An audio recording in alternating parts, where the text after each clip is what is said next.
Mu musomo oguyindidde ekyebando mu zooni ya Kiberenge Erisa mu ggombolola y'e Kawempe mu Kampala, Sylvia Nalubega ono nga ye dayirekita w'ekitongole kya Ssanyu Center for Arts and Rights alaze omugaso ogw'okukozesa ebitone saako ebiyiiye.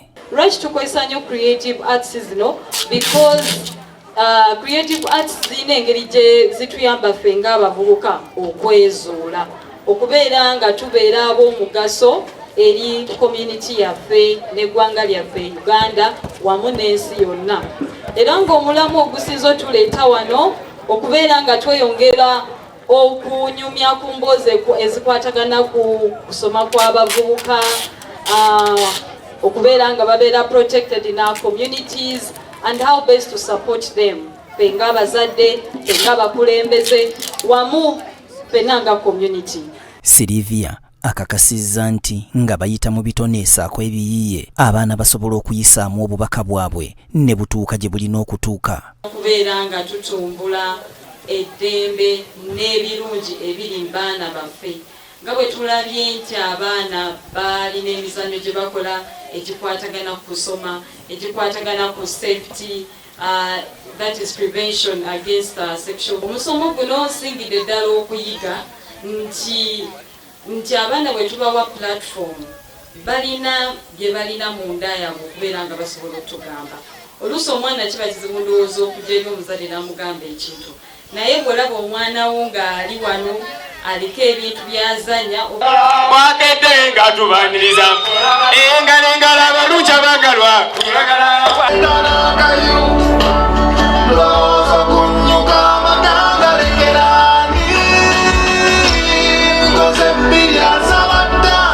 wano wasinzidde n'asaba abazadde okukkiririzanga mu baana baabwe mu ebyo bye babeera bakola. Abazadde message mbawa okubeera of course mwagala abaana okubeera nga mubakkiririzaamu, okubawa opportunity okuexploring talents zaabwe, n'okubagambako ebakola ekibi kubanga irresponsibility yaffe Mukama gy'atuwa. Frank Kigoye okuva mu kitongole kya National Coalition for Human Rights akinoganyizza nti omuntu ayanguyirwa nnyo okukwata ebyo ebibeera bimusomeseddwa singa abeera abitadde mu nkola naddala okubizannya mu katemba. Sometimes tugenda mu masomero ne tusoma naye kasita bye tusomye babiteeka mu action nga bino tuyigaate mangu okusinga buddayo waka nga osoma theory throughout the night tuyinza obutabitegeera naye wekijja bwe kiti muzannyo then babuuza ebibuuzo nga bagenda okubuuza ne tuddamu bulungi. I think at the end of the day tugenda kuvaawo nga tulinamu tetuze buzikwatendiinga naye nga tuze tulina kitongeddwako. Namara Barbara okuva mu Joy for Children kino nga kitongole ekitakabanira eddembe ly'abaana abawala asabye abazadde okuddayo ku nnono ey'okwogeranga n'abaana baabwe naddala abawala anti atamuzadde amutikka jjinja. Tudde ku mulimu gwaffe tulabirira abaana baffe namuno ab'obuwala twogere nabo tubafuule mikwano gyaffe kubanga omwana ayinza kufuna boyfriend namufuula mukwano gwe buli kimu n'akinyumiza nga obudde bugenza omulaba n'afuna lubuto byonna amugambe n'afuna nga mukwano gwe kati gw'omuzadde oyinza okubeera kumpi n'omuwala we. Abamu ku baana bannabitone abeetabye mu musomo guno ssaako n'okwolesa katemba bawadde obubaka bwabwe. Hi everyone, we are the Cheza Youth Initiative. Tuzannya omuzannyo nga gukwatagana mu kubonyabonya abaana.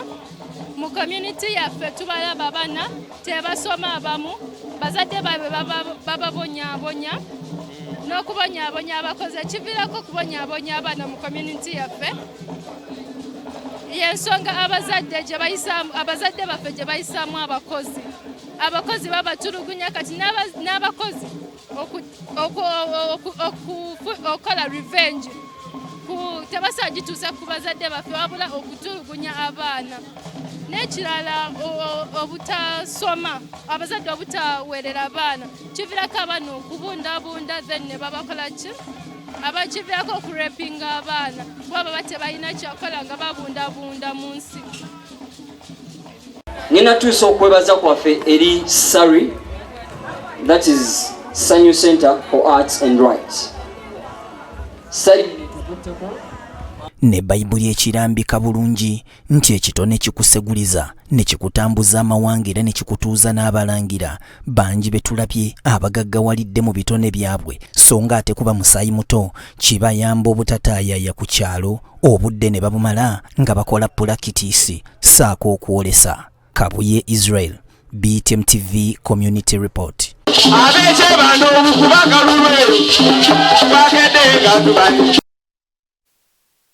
Ne bwe kito kikutambuza amawanga ne kikutuuza n'abalangira kale ekitone kiringa nkumbi kubanga bwito tebbawo erimye